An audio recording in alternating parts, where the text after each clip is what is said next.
ఆమేన్. హల్లెలూయా.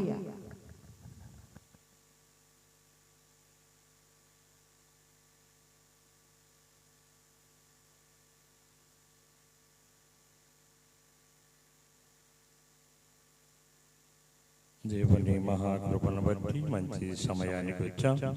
అందరూ కూడా మీరు అటు ఇటు తిరగకుండా చక్కని మీ జీవ గ్రంథాలు తెరచి దేవుడి నామాన్ని మహిమపరచాలి గనక మనందరము ప్రభు పాదాల దగ్గర ఉన్నాం. ప్రభు నామాన్ని గణపరచటానికి కూడి ఉన్న మనమందరము ఏకాత్మతో ఏక మనస్సుతో ఏకైక దేవుడిని మనం ఏం చేయాలి? స్తుతించి గణపతి కృప చూపమని దేవుడిని అడగాలి. హల్లెలూయా.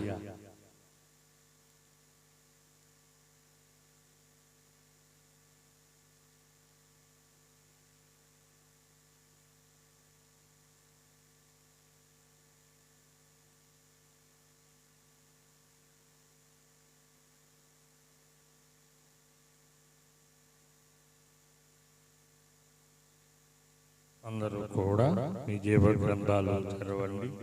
కీర్తనలు 27 కీర్తన 6వ వచనాన్ని చదవగా విందాం. హల్లెలూయా. 27 కీర్తన 6వ వచనం.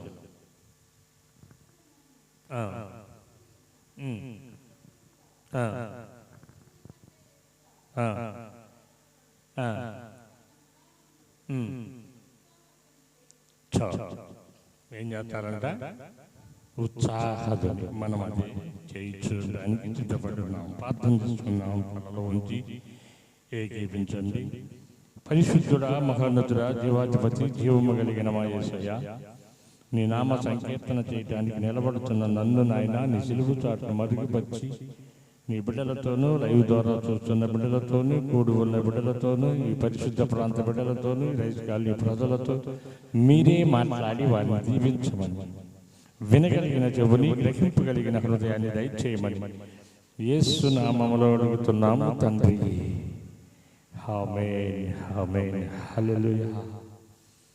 శత్రువుల నుండి కాపాడాలి అన్నా, శత్రుశేషంతో మిత్రులుగా చేయాలి అన్నా ఆయన లేనిదే ఏది కలగదు. ఫరో మనకి శత్రువు కాదు, మన పూర్వీకులని బహుగా కష్టపెట్టినవాడు. అతడి దగ్గర నుండి విడిపించటానికి మోషే 10 సూచక్రియలు చేసి ఫరో రాజు మనసును కఠినపరిచిన దేవుడిని మళ్ళీ తిరిగి తన ప్రజలను బయటికి నడిపించటానికి దేవుని కృప ఎంతైనా అవసరం. హల్లెలూయా. ఈ 27వ కీర్తనలో చాలా విషయాలు ఉన్నాయి. అవన్నీ ఇప్పుడు ధ్యానం చేయడానికి కుదరదు. కానీ మన అంశం ఈ రోజున కృతజ్ఞత. అందరూ చెప్పండి, కృతజ్ఞత. దేవుడు మన కోసము ప్రాణం ఇచ్చిన దానికి కృతజ్ఞత. దేవుడు పరలోకము నుండి భూలోకానికి నీ కోసము నా కోసము వచ్చినందుకు కృతజ్ఞత. మనందరి కోసము తండ్రిని వేడుకుంటున్నందుకు కృతజ్ఞత. కృతజ్ఞత కృతజ్ఞత లేకపోతే దేవుని పిల్లలుగా మనము ఉండుటకు అర్హులము కాదు సుమా. కృతజ్ఞత కలిగి ఉండాలి. అందుకే భక్తుడైన దావీదు 103వ కీర్తనలోను, 104వ కీర్తనలోను, 23వ కీర్తనలోను దేవుడినే మహిమపరిచేటట్టుగా తన ప్రాణానికి చెప్పుతూ ఈ రోజున ఈ 2025 అక్టోబర్ మాసము 10వ నెల 10వ దినములో మనము సజీవ లెక్కలో ఉన్నామంటే ఆ ఉచితమైన దేవుని కృప మన మీద ఉన్నది కనుకనే మనము మహిమలోకి మార్చకుండా, మట్టికి అప్పగించకుండా సజీవుడైన దేవుడిని స్తుతించుటకు, గణపరచుటకు, ఆ సృష్టికర్త పాదాల దగ్గర ఉండడానికి కృప చూపాడు. హల్లెలూయా. 103వ కీర్తనలో కూడా భక్తుడైన దావీదు, రాజైన దావీదు, దేవుడి చేత ఏర్పరచబడిన రాజు ప్రాణానికి చెప్తున్నాడు, నా ప్రాణమా ఎందుకు నీవు కృంగుచూ పోతున్నావు? ఎందుకు నీవు దిగులు పడుతూ ఉన్నావు? ఎందుకు నీవు దిగులు పడుతూ ఉన్నావు? ఎందుకు నీవు నాలో ఎంత తొందరపడుతూ ఉన్నావని సృష్టికర్త అయిన దేవుడే దానిని మార్చాలి, మర్చించేవాడు ఆయన. హల్లెలూయా. ఏమిటి ఈ మర్మం? గొర్రెలు కాచుకుని నన్ను, ఎడారిలో ఉన్న నన్ను, ఇశ్రాయేలు ప్రజలకి మొదటి రాజుగా చేసిన దేవునికి కృతజ్ఞత. ఆయన ఎన్ని చేశాడు నా పట్ల అని ప్రాణాన్ని చెప్తున్నాడు. ఇశ్రాయేలు ప్రజలకు కాదు సుమా, ప్రాణాన్ని, తనలో ఉన్న ప్రాణంతో మాట్లాడుతున్నాడు. ఏంటండి ప్రాణంతో ఎలా మాట్లాడతారని ఆశ్చర్యంగా ఉంది కదా. యెహోషువ గ్రంథంలో మన పూర్వీకులు చచ్చిపోయిన ఎముకలన్నీ కూడబెట్టిన స్థలములో ఎజ్కేలును తీసుకెళ్ళి సృష్టికర్త అయిన దేవుడు అంటాడు, ఓ ఎజ్కేలు, ఈ ఎండిన ఎముకలన్నిటికీ మాంసమును పొదిగించు అంటున్నాడు. హల్లెలూయా. సాధ్యమా? సాధ్యమా? వినుటకే ఎంతో వేదనగాను భయముగాను ఉంది. ఎజ్కేల్ అంటాడయ్యా, ఇది నీకే సాధ్యం. ఎవరికంట? నీకే, నా వల్ల కాదు అని అంటలా, నీకే సాధ్యమయ్యా అంటున్నాడు. అలాగే ప్రాణానికి చెప్పుతున్నాడు కృతజ్ఞత. నువ్వు రాజు చేసినా, ఇశ్రాయేలు ప్రజల ఎదుట నీవు ఉన్నతమైన సింహాసనం మీద నీవు నన్ను ఆసీనులు చేసిన తండ్రి అయిన దేవా, చిరకాలము నీ మందిరములో నేను నివసించుటకు నాకు స్థలమియ్యా, సమయమియ్యా అని కృతజ్ఞత చెప్తూ ఉన్నాడు. ఈనాడు ప్రజలు, ఈనాడు క్రైస్తవులు, లోక నానుడు ఒకటి ఉంది కదా, ఏరు దాటగానే ఏం చేస్తారో మీరే పూర్తి చేసుకోండి. ఆశీర్వాదం రాగానే జెండాలు మార్చుకున్నారు.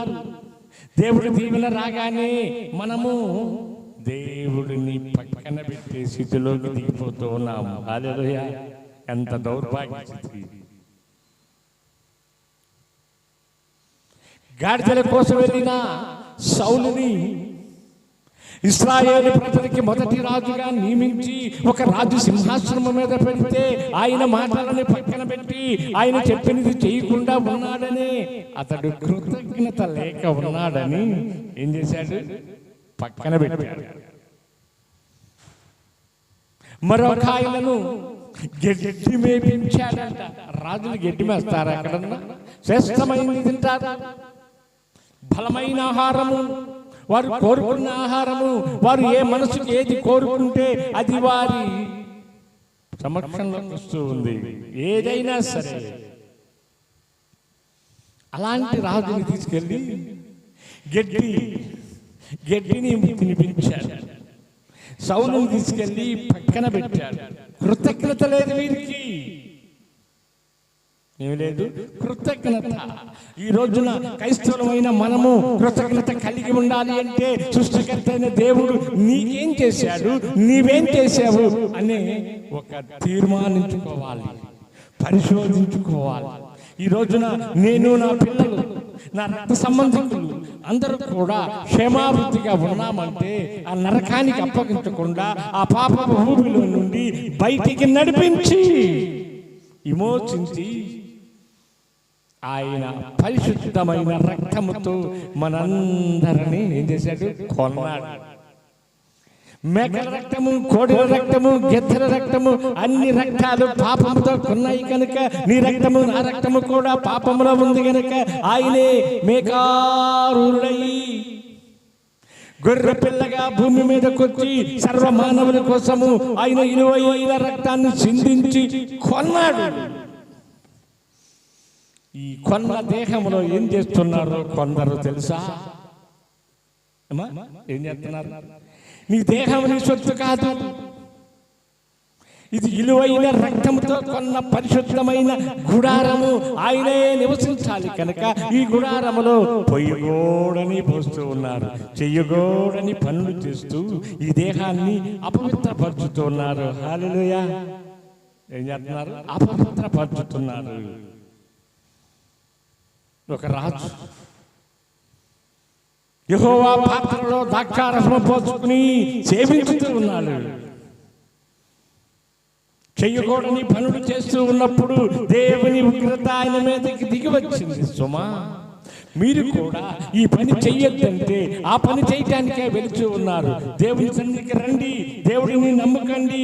జీవాధిపతి అయిన యేసు నిన్ను నన్ను పరలోకం తీసుకువెళ్ళకు ఆయనే మెగారుడై ప్రధాన దూత శబ్దంతోనూ ఆర్భాటంతో వస్తూ ఉన్నాడని అనేక మంది చావకులు కేకలు వేస్తూ ఉన్నారు, చెప్పుతూ ఉన్నారు. కరపత్రాల ద్వారా, టీవీల ద్వారా మీకు తెలియపరుచుతూ ఉన్నారు. హల్లెలూయా. ఎందుకో తెలుసా? తీర్పు దినము రోజున, ఓ నా సేవకుడా, నేను చెప్పినది ఏమిటి, నీవు చేసినది ఏమిటి అని ఆ దినము తీర్పులోకి వెళ్ళకుండా ఎలా ఉండాలి? చెప్పింది చెప్పినట్టుగా అబ్రహాములాగా చేయాలి, నమ్మకంగా చేయాలి. యోనా ఏం చేశాడు మనందరికీ తెలుసు. నిలివే పట్టణానికి వెళ్ళమంటే దర్శించుకెళ్ళి వాడలో అడుగు భాగానికి వెళ్ళి నిద్రించుతున్న వాడిని నిద్ర లేపి తుఫాను చేసి కలవరపరిచి ఎంత చేశాడో మనందరికీ తెలుసు. అతడు కృతజ్ఞత లేని వాడు కాదు, భయస్తుడు అని చెప్పాలి. అతడు ప్రవక్త, దేవుడు పిలుచుకున్నవాడు, దేవుడి నియమాన్ని పాటించేవాడు, కానీ అతడు భయస్తుడు, కృతజ్ఞత లేనివాడు కాదు సుమా, భయస్తుడు. ఆ నిలివే పట్టిన ప్రజలు బహు భయంకరమైన వారు కనుక తండ్రి అక్కడికి వెళ్ళమంటూ ఉన్నాడని భయపడి మరొక స్థలానికి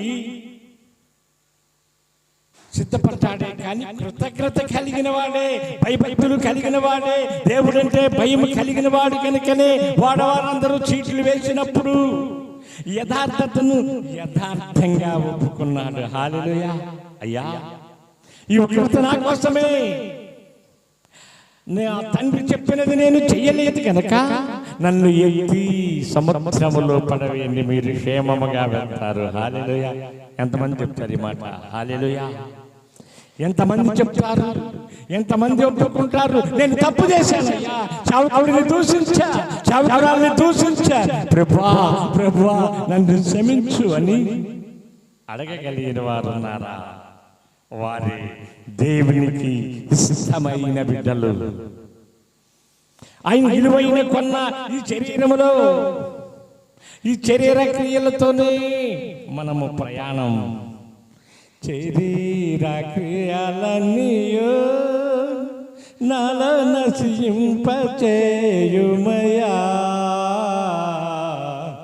జీవనదిని నా హృదయములో ప్రవహింపచేయుమయ్యా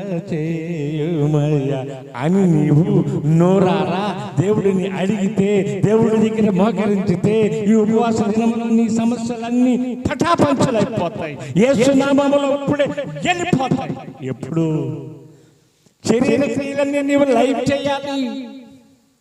నీ చెడు ఆలోచనలన్నీ చెదరగొట్టుకుని భక్తుడైన దావీదు 51వ కీర్తనలో పలికినట్టుగా, తండ్రి నీకు వ్యతిరేకముగా చావకుడిని దూషించాను, నీ నామాన్ని అవమానపరిచాను, నన్ను నా పాపముని జ్ఞాపకం చేసుకోకుండా నియమమైన సోపుతో నన్ను శుద్ధీకరించు అని సృష్టికర్త అయిన దేవుని దగ్గర నీవు మోకరించగలిగితే, దేవుడిని అడగగలిగితే నీవేమవుతావు తెలుసా? దేవుని బిడ్డగా మార్చబడతావు. హల్లెలూయా. అదే కీర్తన 50వ కీర్తన 14వ వచనంలోకి రండి.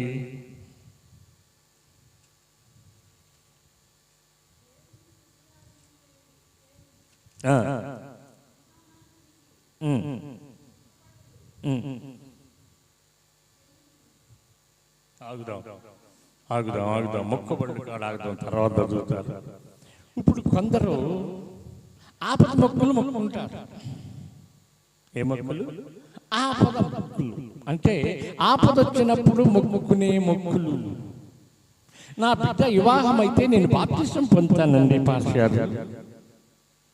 ఏంటంటే నా బిడ్డ వివాహం అయితే బాప్తిసం పొందుతా, నా బిడ్డకి ఉద్యోగం వస్తేనని, ఇది కలిసి వస్తే, అది వస్తే, ఇది వస్తే అని ఒక లిస్టు తెచ్చి సేవకుడి దగ్గర పెడతారు. ఒకటి సేవకుడు దేవుని పాదాల దగ్గర పెట్టి అడుగుతూ ఉంటాడు, హల్లెలూయా అయ్యా ఆశపడే ప్రాణాన్ని తృప్తిపరుచుతానన్నావు కదా, ఆ కుటుంబం కోసం జ్ఞాపకం చేసుకో, ఆ కుటుంబాన్ని ఆశీర్వదించు, ఆ కుటుంబంలో ఉన్న కొలతలన్నీ తీర్చి నీవు నూరంతలుగా దీవించు అని సేవకుడు ప్రార్థన చేస్తాడు. ఈ కోరికలన్నీ సిద్ధింపచేసినాక 20వ కీర్తన 4వ వచనమున అంటాడు, నీ ఆలోచనలన్నీ సఫలపరిచాడు, నీ కోరికలన్నీ సిద్ధింపచేశాడని ఆ 20వ కీర్తన 4వ వచనములో పలికిన ప్రకారముగా అన్నీ నెరవేరితే మందిరానికి రావు, దేవుని సన్నిధికి రావు. అవి ఆపద మొక్కులు. ఆపదలో ఉన్నప్పుడు మొక్కుకునే మొక్కులు కాదు. నీ దేవుడు నిజమైన దేవుడు, నేను ప్రకటించే దేవుడు, నీతో నాతో మాట్లాడే దేవుడు నా తండ్రి. ఆయన మాట్లాడితే వ్యభిచారులు మారిపోతారు, దొంగలు మారిపోతారు, రోగాలు మాయమైపోతాయి. నీకు నీకు ఏం కలిగిద్దంటే దీవెన. ఆయన మాట్లాడితే చాలు, ఆయన మాట వింటే చాలు. ఆ సమరశ్రీ ఉంది, ఆ బాయి దగ్గర ఉంది, ఆ గ్రామాన్ని మొత్తాన్ని ప్రభు పాదాల దగ్గరికి తీసుకొచ్చింది. ఏం చెప్పాడు ఆయన? నీకు 5 భర్తలు. తన చరిత్రంతా ఇప్పి, తన మూటంతా ఇప్పి తన దగ్గర పెట్టాడు కనుక ఇతడే యేసుక్రీస్తు, ఇతడే మెత్తయ్య అని ఆ పట్టణమంతా కదిలింప తీసుకొచ్చింది. ఎవరు మాటని కృతజ్ఞత కలిగి సృష్టికర్తని ఎరిగిన దేవుడు దగ్గరికి తను తోడుకుని వచ్చింది.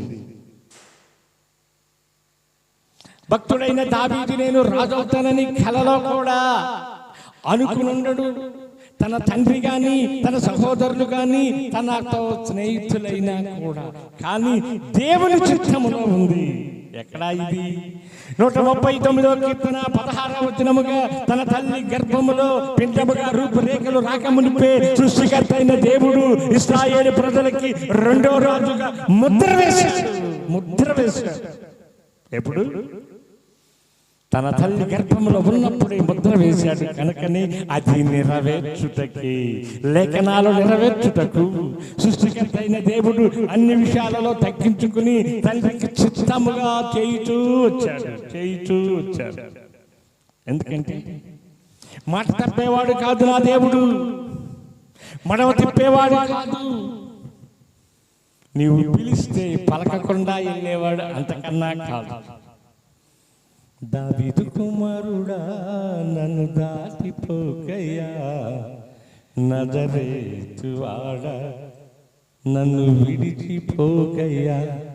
ఈ గుడ్డివారు పలకరిస్తున్నారు, దావీదు కుమారుడా దాటిపోవద్దయ్యా అంటే దాటిపోయేటట్టుగా ఆ పక్కనున్న జనాంగం అనుకున్నా సృష్టికర్త అయిన దేవుడు తిరిగి వచ్చి అతడికి ఏది కావాలో దానిని అనుగ్రహించి అతడిని దీవించి వెళ్ళిపోయాడు. అదే కీర్తన 69వ కీర్తన 30వ వచనంలోకి రండి.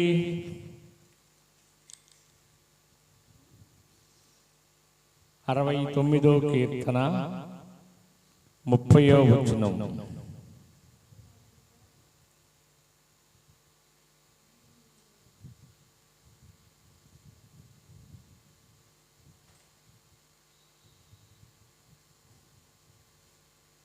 అరవై 69వ కీర్తన 30వ వచనం.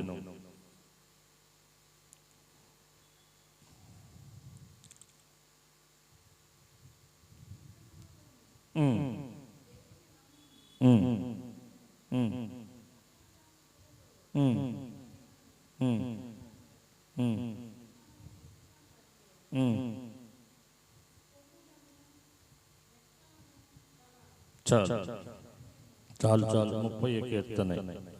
ఈ 30 కీర్తనలో కీర్తనలతోనూ కీర్తనలతో పూర్ణ ఆత్మతో, పూర్ణ మనసుతో, పూర్ణత సంపూర్ణతతో ఆయన ఏం చేయాలి? ఆయన నామాన్ని స్తుతించాలి, కృతజ్ఞతలు చెల్లించాలి, ఆయన నామమే గణపరచాలి.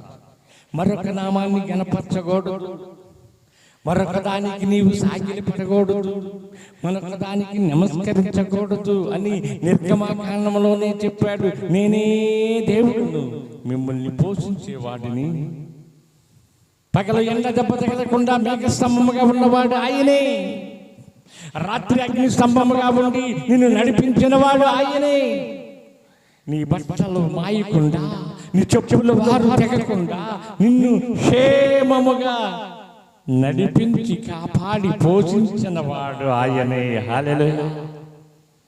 ఎర్ర సముద్రము నీకు ముందున్నా, కొండలాంటి సమస్య నీ ఇంటిలో ఉన్నా, కొండలాంటి సమస్య నీ ముందున్నా, దానిని పటాపంచలు చేయగలిగిన వాడు నా తండ్రి అయిన యేసు ఒక్కడే. హల్లెలూయా. అప్పుడు నీవు పిలవాలి, యేసు నీవే కావాలయ్యా, నాతో కూడా రావాలయ్యా, గనుడా నీది సన్నిధి, నన్ను ఆదుకునే నా పెన్నిది, నీవే కావాలయ్యా, నాతో రావాలయ్యా అని నీవు పిలవగలగాలి. అప్పుడు నీకన్నీ కూడా యేసు నామములో అవన్నీ తండ్రియే తీసివేస్తాడు, తండ్రియే తుడిచివేస్తాడు, తండ్రియే కడిగి వేస్తాడు. నిలివే పట్టణాన్ని కడిగి వేసినట్టుగా, నిలివే పట్టణాన్ని మార్చి వేసినట్టుగా అలాగే నీ తండ్రి నీ కుటుంబం సమస్యలు, ఇరుకులు, ఇబ్బందులు సమస్తము ఆయనే తీసివేస్తాడు. కొరింథీ పత్రికలోకి రండి. 2 కొరింథీ పత్రిక 4వ అధ్యాయం 13వ వచనాన్ని చదివి మనము ముగించుకుందాం.